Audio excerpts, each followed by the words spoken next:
கன்னி ராசிக்காரர்களே, இந்த வீடியோ உங்களுக்கே தற்செயலாக வந்ததுன்னு நினைக்காதீங்க. இப்போ நீங்கள் இந்த கன்னிராசி பலன் பார்க்குறீங்கன்னா அதுக்கு பின்னால் ஒரு காரணம் இருக்குது. சமீப காலமாக மனசில் ஏதோ ஒரு குழப்பம் அல்லது எப்போ நல்ல மாற்றம் வரும்னு ஒரு கேள்வி இருந்தால் அந்த கேள்விக்கான பதிலை தேடி தான் இப்போ நீங்கள் இங்கே வந்திருக்கீங்க. கன்னி ராசிக்காரர்கள் சாதாரணமானவர்கள் அல்ல. துணிச்சலும் வேகமும் உங்களோட இயல்பு. ஆனால் அந்த வேகத்துக்கு சரியான வழிகாட்டுதல் கிடைக்கிறப்போ வாழ்க்கையே மாறுங்க. இந்த உலகத்தில் நம்ம எத்தனை முயற்சி செய்தாலும் எந்த ஒரு நல்ல காரியத்தை ஆரம்பிச்சாலும் நம்மை காத்து வழிநடத்துல ஒரு சக்தி இருக்குன்னு நம்புறீங்களா? அதுதான் நம்ம குலதெய்வம். கன்னி ராசிக்காரர்களின் வாழ்க்கையில பல தடவை தெரியாமலே தடைகள் உடைந்திருக்கலாம், கடைசி நிமிஷத்துல வழி திறந்திருக்கலாம். அதற்கு பின்னால குலதெய்வ அருளே காரணம்ங்க. இந்த கன்னிராசி பலன்கள் உங்களுக்கு பலன் தரணும்னு நினைச்சா இந்த கணமே ஒரு சின்ன விஷயம் செய்யுங்க. கமெண்ட்ஸ்ல உங்க குலதெய்வத்துடைய பெயரை எழுதுங்க. தெரியாதவங்க எனக்கு என் குலதெய்வம் தெரியாதுன்னு எழுதினாலும் போதுங்க, மனசார எழுதுங்க. அந்த நம்பிக்கை தான் இந்த வீடியோவோட சக்திங்க. உங்கள் குலதெய்வத்தை மனசில் நினச்சிட்டு இப்போ இன்றைய கன்னிராசி பலன்களுக்குள்ளே நுழையலாம் வாங்க. கன்னிராசி நேயர்களே, வரக்கூடிய நாட்களில் உங்கள் வீட்டு வாசலில் மகிழ்ச்சி, பணம் மற்றும் புதிய வாய்ப்புகளின் திருவிழாவே நடக்க போகுதுங்க. இனி வரக்கூடிய நாட்கள் சாதாரணமான ஒன்றாக நினைத்து ஏமாந்து விட வேண்டாம். ஏனெனில் உங்களின் 5 பெரிய கனவுகள் இந்த காலகட்டத்தில் நிறைவேற போகின்றன.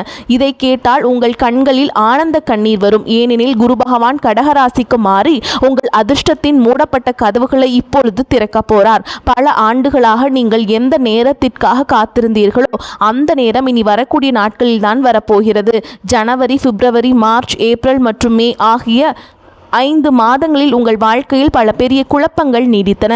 உங்களின் ஒவ்வொரு காரியமும் முடியும் தருவாயில் வந்து தடைபட்டிருக்கும். மற்றவர்களின் மகிழ்ச்சிக்காக நீங்கள் அனைத்தையும் தியாகம் செய்தீர்கள். ஆனால் உங்களுக்கு ஒரு உதவி தேவைப்பட்ட போது யாரும் உங்களுக்கு உதவ முன்வரவில்லை. மக்கள் உங்களை வெளியில் இருந்து பார்க்கும்போது மிகவும் பலசாலியாக நினைக்கிறார்கள். நீங்கள் ஒரு பாறை போல உறுதியானவர் என்று நினைக்கிறார்கள். உங்களை பார்த்து நீங்கள் சொந்தமாக இருந்தாலும் சரி, அந்நியராக இருந்தாலும் சரி, உங்கள் வாழ்க்கையில் இவ்வளவு குழப்பங்கள் இருக்கின்றன, இவ்வளவு பயம், இவ்வளவு டென்ஷன், இவ்வளவு கவலைகளோடு நீங்கள் போராடி கொண்டிருக்கிறீர்கள் என்பதை யாராலும் புரிந்து கொள்ள முடியாது. ஏனெனில் நீங்கள் வெளியில் ஒரு புன்னகையோடு நடமாடுகிறீர்கள். ஆனால் உள்ளுக்குள் நீங்கள் எவ்வளவு துயரங்களை, எவ்வளவு வலிகளை அனுபவிக்கிறீர்கள் என்பதை யாராலும் கணிக்க முடியாது. கடந்த 5 மாதங்களில் மகிழ்ச்சியும் பணம் வந்தாலும் அது நிலைக்கவில்லை. வாழ்க்கையில் இன்பங்களை உங்களால் அனுபவிக்க முடியவில்லை. வாழ்க்கை எங்கோ சிக்கி தவிப்பது போலவும் அதிலிருந்து உங்களால் வெளியே வர முடியவில்லை என்பது போலவும் உங்களுக்கு தோன்றியது. ஆனால் இந்த ஜூன் மாதம் உங்கள் வாழ்க்கையில் ஒரு புதிய பாதையை வகுக்கப் போகிறது. குறிப்பாக கன்னி ராசியினருக்கு, கன்னி ராசி என்பது வாழ்க்கையில் பெரிய பெரிய இலக்குகளை அடைய விரும்பும் ஒரு ராசியாகும். ஆனால் அவர்களால் அதை செய்ய முடிவதில்லை. ஏனெனில் அவர்கள் குடும்ப பொறுப்புகளிலும் சொந்த பந்தங்களின் எதிர்பார்ப்புகள் சிக்கிக் கொள்கிறார்கள். யாரோ ஒருவர் அவர்களை எப்போதும் திசை திருப்பிக் கொண்டே இருப்பார். கடந்த 5-6 மாதங்களில் உங்கள் வாழ்க்கையில் பெரிய கனவுகளை நிறைவேற்றுவதற்கான நேரமும் சிலவற்றை சாதிப்பதற்கான வாய்ப்புகளும் கிடைத்தன. ஆனால் என்ன செய்வது நேயர்களே? உங்கள் வீட்டில் ஏதேனும் ஒரு எதிர்பாராத சம்பவம் நடந்ததால் உங்கள் இலக்கிலிருந்தும் கனவிலிருந்தும் உங்கள் கவனம் சிதறி அந்த சம்பவத்தை சமாளிப்பதிலேயே உங்கள் நேரத்தை வீணடித்தீர்கள்.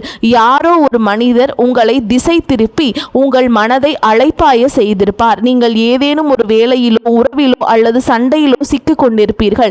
இதனால் உங்கள் இலக்கிலிருந்து உங்கள் கவனம் சிதறியிருக்கும். இது நடந்திருந்தால் கமெண்டில் கட்டாயம் சொல்லுங்கள். ஆம், நீங்கள் சொன்னது எங்கள் வாழ்க்கையிலும் நடக்கிறது என்று கூறுங்கள். உங்கள் வாழ்க்கை எப்போதும் ஆமை வேகத்தில் தான் நகர்ந்து கொண்டிருக்கிறது. நீங்கள் எந்த ஒரு காரியத்தை செய்தாலும் அதற்கு சில நிமிடங்கள் ஆகும் என்றால் உங்களுக்கு பல மணி நேரங்கள் ஆகிறது. சில நாட்கள் ஆகும் என்றால் உங்களுக்கு பல மாதங்கள் ஆகிறது. சில மாதங்கள் ஆகும் என்றால் உங்களுக்கு பல ஆண்டுகள் ஆகிறது. இப்படி ஆகிறது என்றால் கட்டாயம் சொல்லுங்கள். யாரோ உங்கள் கால்களில் விலங்குகளை கட்டி போட்டது போல், யாரோ உங்களை கட்டி போட்டது போல் நீங்கள் உணர்கிறீர்கள். ஆனால் கன்னிராசி நேயர்களே, நீங்கள் வெளியிலிருந்து பார்க்கும் பொழுது சிங்கம் போல் இருப்பவர்கள். நீங்கள் கன்னிராசியை சேர்ந்தவர்கள், சிங்கத்தின் கம்பீரத்தை கொண்டவர்கள். ஆனால் உள்ளுக்குள் யாராவது என்னை புரிந்து கொள்ள மாட்டார்களா, எந்த ஒரு சுயநலமும் இல்லாமல் யாராவது எனக்கு துணையாக நிற்க மாட்டார்களா என்று நீங்களும் ஏங்குகிறீர்கள். ஆனால் கன்னிராசினருக்கு அப்படிப்பட்ட அதிர்ஷ்டம் அமைவதில்லை. அவர்களுக்கு எப்பொழுதும் சுயநலவாதிகள் மட்டுமே கிடைக்கிறார்கள்.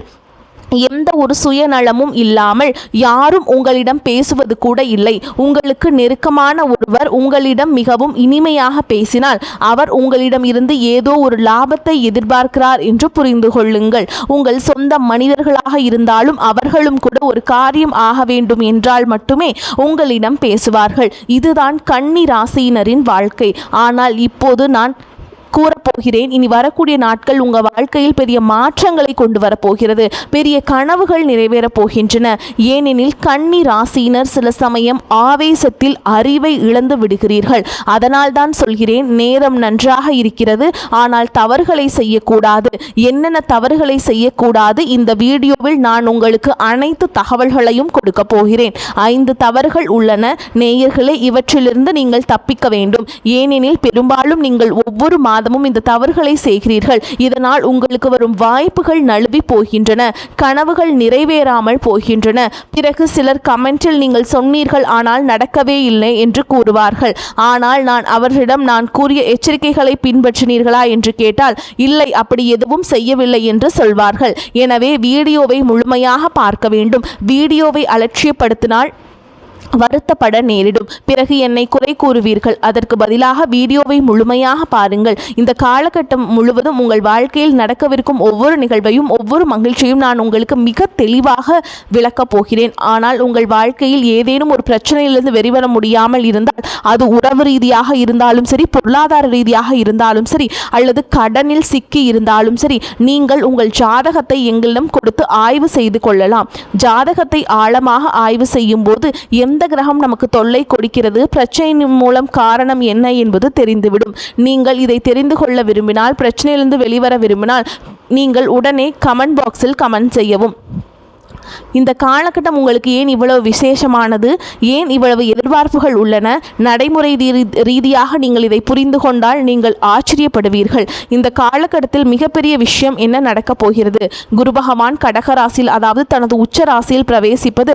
குரு உங்கள் ஜாதகத்தில் எந்த இடத்தில் இருக்கிறார்? முதலாவதாக குரு பகவான் உங்களின் லாபஸ்தானமான 11ஆம் வீட்டில் பிரவேசிக்கிறார்.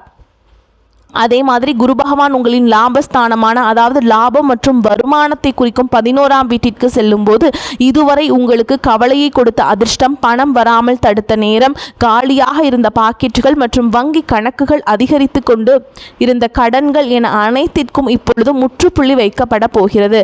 கன்னிராசி நேயர்களே, நான் சொல்வதை கவனமாக கேளுங்கள். நீங்கள் மற்றவர்களுக்காக செய்வதில் கொஞ்சமாவது உங்களுக்காகவும் செய்து கொள்ளுங்கள். உங்களுக்காக யாரும் எதையும் செய்ய போவதில்லை. உங்கள் வாழ்க்கை துணையோ குடும்பத்தினரோ யாரும் உங்கள் மகிழ்ச்சிக்காக எதையும் செய்ய மாட்டார்கள். நீங்கள் மகிழ்ச்சியாக இருக்க வேண்டும் என்றால் நீங்கள் தான் உங்களுக்காக எதையாவது செய்ய வேண்டும். எனவே குறைந்தது மாதத்திற்கு ஒரு முறையாவது உங்கள் சொந்த மகிழ்ச்சிக்காக எதையாவது செய்ய முயற்சி செய்யுங்கள். இனி வரக்கூடிய நாட்களில் எனக்கு ஒரு உதவி செய்யுங்கள். எனக்காக அல்ல, உங்களுக்காக எதையாவது செய்யுங்கள். நீங்கள் உங்களை மகிழ்ச்சியாக வைத்து கொண்டால் மட்டுமே கன்னிராசினின் எதிர்காலம் பிரகாசமாக இருக்கும். காரியங்கள் கைகூடும். குடும்பத்திற்காக செய்ய வேண்டும், பொறுப்புகளை நிறைவேற்ற வேண்டும், அது வாழ்நாள் முழுவதும் செய்ய வேண்டியதுதான். குழந்தைகளுக்காக செய்ய வேண்டும், அது நல்ல விஷயம்தான். கன்னி ராசியினரின் வாழ்க்கையே மற்றவர்களுக்காகவும் குடும்பத்திற்காகவும் தான். ஆனால் இனி வரக்கூடிய நாட்களில் உங்களுக்கு பிடித்தமான ஒரு ஆடையை வாங்கி கொள்ளுங்கள். உங்களுக்கு பிடித்தமான உணவை ஒரு நல்ல உணவகத்திற்கு சென்று சாப்பிடுங்கள். உங்களுக்கு பிடித்தமான ஒரு விளையாட்டை விளையாடுங்கள். உங்களுக்கு பிடித்த ஒருவரிடம் மனம் விட்டு பேசுங்கள். இதை மட்டும் செய்துவிட்டால் உங்களுக்குள் இருக்கும் அந்த எதிர்மறை ஆற்றல், இரவில் வரும் கெட்ட எண்ணங்கள், நீங்கள் எப்போதும் உணரும் அந்த சோர்வு ஆகியவற்றிலிருந்து நீங்கள் விடுபடுவீர்கள். நான் சொல்வதற்காக இதை மட்டும் செய்து பாருங்கள். பிறகு உங்கள் வாழ்க்கையில் என்னென்ன நல்ல மாற்றங்கள் நிகழ்கின்றன என்பதை பாருங்கள். குரு 11ஆம் வீடான கடக ராசியில் இருப்பது உங்களுக்கு கிடைத்த ஒரு பெரிய வரப்பிரசாதம் ஆகும். லாபம் சம்பாதிக்க புதிய வாய்ப்புகள் கிடைக்கும். சிறு சிறு வழிகளிலும் நீங்கள் நல்ல பணம் சம்பாதிக்கலாம். ஆனால் குரு இங்கே பிரவேசிக்கும் போது உடலில் சற்று சோம்பல் ஏற்படலாம். எதையும் செய்ய தோன்றாது. இன்றைய வேலையை நாளை பார்த்து கொள்ளலாம் என்ற எண்ணம் வரும். ஆனால் உங்கள் ராசிநாதனான புதன் சுக்கிரனுடன் இருக்கிறார் என்பதை நினைவில் கொள்ளுங்கள். சோம்பல் வரும். தூங்க வேண்டும் என்று தோன்றும், வேலைக்கு செல்ல வேண்டாம் என்று தோன்றும். ஆனால் அப்படி செய்யாதீர்கள். இல்லையெனில் இந்த நல்ல நேரம் வீணாகிவிடும். எனவே சோம்பலையும் வேலையையும் தள்ளி போடும் பழக்கத்தை சற்று கட்டுப்படுத்தி கொள்ள வேண்டும். பெரிய லாபம் காணப்படுகிறது. நீங்கள் பங்குச்சந்தையில் முதலீடு செய்ய விரும்பினால் இது மிகச்சிறந்த நேரம். சிறிது காலத்திற்கு பிறகு நல்ல லாபத்தை தரக்கூடிய ஏதேனும் ஒரு முதலீட்டை நீங்கள் செய்ய விரும்பினால் இது மிகவும் நல்ல நேரமாகும். சில புதிய செலவுகளும் ஏற்படலாம், ஆனால் அந்த செலவுகள் உங்களுக்கு மிகவும் நல்லதாக அமையும். புதிய வருமான ஆதாரங்களும் உங்களுக்காக காத்திருக்கின்றன. எனவே புதிய வருமான ஆதாரங்களையும் நீங்கள் உருவாக்கலாம். உங்களுக்கு ஏதேனும் லாபம் தரக்கூடிய இடங்களில் உங்கள் நேரத்தை செலவிட முயற்சி செய்யுங்கள். இதை கவனத்தில் கொள்ளுங்கள். சனி பகவான் உங்களின் 7ஆம் வீட்டில் இருக்கிறார். சனி 7ஆம் வீட்டில் நீண்ட காலமாக இருக்கிறார். இப்போது ரேவதி நட்சத்திரத்தில் பிரவேசிக்க போறார். இதனால் உறவுகளில் சற்று தாமதம் ஏற்படலாம். திருமண பேச்சுவார்த்தைகள் இழுத்தடிக்கலாம். உறவு உறுதியாகாமல் போகலாம். உங்கள் வாழ்க்கை துணை உங்களிடம் கோபித்துக் கொண்டால் அது நீண்ட காலமாக நீடிக்கலாம். உங்கள் துணை உங்களை விட்டு பிரிந்து சென்றிருந்தால் நீண்ட காலமாக அவர் உங்களுக்கு போன் செய்யாமல் இருக்கலாம் அல்லது உங்களை பிளாக் செய்திருக்கலாம். இப்படிப்பட்ட விஷயங்கள் நடந்து கொண்டிருக்கலாம். கன்னிராசி நேயர்களே, இப்படி நடக்கிறதா என்பதை எனக்கு கமெண்ட் பாக்ஸில் கட்டாயம் தெரியப்படுத்துங்கள். ஆனால் ரேவதி நட்சத்திரத்தில் சனி பிரவேசிக்கும் போது நட்பலன்கள் தாமதமாக கிடைத்தாலும் நிச்சயமாக கிடைக்கும். எனவே இந்த காலகட்டத்தில் நீங்கள் உணரும் அந்த தாமதம் எப்படியாவது முடிவுக்கு வந்துவிடும். இது ஒரு நல்ல விஷயம். 8ஆம் வீட்டில் செவ்வாய் இருப்பதை பற்றி பேசுவோம். ஆம், செவ்வாய் 8ஆம் வீட்டில் இருக்கிறார். செவ்வாய் 8ஆம் வீட்டில் எவ்வளவு காலம் இருப்பார்? ஜூன் 21ஆம் தேதி வரை, அதாவது இந்த மாதத்தின் முதல் 20 நாட்களுக்கு செவ்வாய் 8ஆம் வீட்டில் தான் இருக்க போகிறார். செவ்வாய் 8ஆம் வீட்டில் இருக்கும்போது சில காரியங்களில் சிரமங்களை காண முடிகிறது. சில நோய்களால் நீங்கள் பாதிக்கப்படலாம். கண் சம்பந்தப்பட்ட நோய்கள் வரலாம். உங்கள் இரத்த அழுத்தம் அதிகரிக்கலாம். நீங்கள் அதிக மன அழுத்தத்திற்கு ஆளாகலாம். எனவே இங்கே சற்று கவனமாக இருக்க வேண்டும். திடீரென ஏதேனும் எதிர்பாராத சம்பவம் நடக்கலாம் என்பதால் வாகனங்களை மிகவும் கவனமாக ஓட்ட வேண்டும். இப்போது கோடை காலம் என்பதால் நீச்சல் குளங்கள் அல்லது ஆறுகளுக்கு சென்றால் மிகவும் எச்சரிக்கையாக இருங்கள். ஏனெனில் செவ்வாய் 8ஆம் வீட்டில் இருக்கிறார். சற்று கட்டுப்பாடுடன் இருக்க வேண்டும். அதே மாதிரிங்க ஜூன் 21ஆம் தேதி செவ்வாய் பாக்கியஸ்தானத்துக்கு சென்றுவாருங்க. செவ்வாய் பாக்கியஸ்தானத்திற்கு செல்லும் போது நீண்ட காலமாக மந்தமாக இருந்த அந்த அதிர்ஷ்டம் இப்போது பிரகாசிக்க தொடங்கும். ஆனால் சூரியனும் பாக்கியஸ்தானத்தில் இருக்கிறார். எனவே திடீரென ஏதேனும் ஒரு பெரிய காரியத்தை செய்து விடலாம் என்று உங்களுக்கு தோன்றும். திடீரென ஏதேனும் முடிவுகளை நீங்கள் எடுக்கலாம். அப்படி நடக்கிறது என்றால் உங்களை நீங்களே சற்று கட்டுப்படுத்திக் கொள்ளுங்கள். கன்னி ராசினராகிய நீங்கள் நாளை என்ன செய்ய போகிறீர்கள் என்பது உங்கள் நாளை திடீரென வாழ்க்கையின் ஒரு பெரிய முடிவை நீங்கள் எடுக்கலாம். இப்படிப்பட்ட விஷயங்களும் உங்களுக்கு நடக்கலாம். எனவே அவசரமாக உங்கள் வாழ்க்கையின் எந்த முடிவையும் எடுக்காதீர்கள். தொழில் வாழ்க்கையை பற்றி பேசினால் சுக்கிரனும் புதனும் தொழில் வீட்டில் இருக்கிறார்கள். ஆனால் சுக்கிரன் உங்கள் 11ஆம் வீட்டில் உள்ள குருவிடம் சென்று விடுவார். மேலும் சூரியன் உங்களின் 10ஆம் வீடான தொழில் ஸ்தானத்துக்கு வருவார். சூரியன் 10ஆம் வீட்டிற்கு, அதாவது கர்மஸ்தானத்திற்கு வரும்போது தொழிலில் மிகச்சிறந்த யோகங்கள் காணப்படுகின்றன. தொழில் ரீதியாக இந்த நேரம் மிகவும் நன்றாக இருக்கும். நேர்காணலுக்கு தயாராகி கொண்டிருப்பவர்கள் அதற்கான தயாரிப்புகளை முழுமையாக செய்யுங்கள். இப்பொழுது உங்களுக்கு வேலை கிடைக்கலாம், பதவி உயர்வு கிடைக்கலாம். ஆனால் நீங்கள் வேலை செய்யும் இடத்தில் அது வியாபாரமாக இருந்தாலும் சரி, வேலையாக இருந்தாலும் சரி, சிறு சிறு சச்சரவுகள் ஏற்படலாம் என்பதில் கவனமாக இருங்கள்.